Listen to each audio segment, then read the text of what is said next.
এই জন্য তিরমিজির 2406 নম্বর হাদিসে আছে, রসুল সাল্লাল্লাহু আলাইহি সাল্লাম বলেন, আমসিক আলাইকা লিসানাক, এই জিহ্বা নিয়ন্ত্রণ করবা, তুমি তোমার জিহ্বাটা নিয়ন্ত্রণ করবা। এই জিহ্বা নিয়ন্ত্রণ করা এটা জরুরি বিষয়।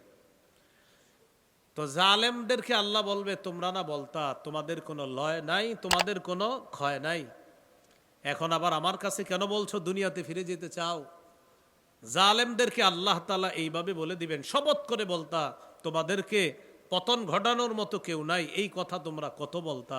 আল্লাহ তাআলা কিন্তু যুগে যুগে জালেমদেরকে শিক্ষা দিয়ে পরবর্তীতে জুলুমের নিয়তে যারা আছে তাদের জন্য কিন্তু শিক্ষা রেখে দিচ্ছে। কিসের নিয়তে আছে? যারা মানে এই নিয়ত করে রাখছে যে খারা আমিও দেখামু, আল্লাহ বলেন না আমিও দেখামু।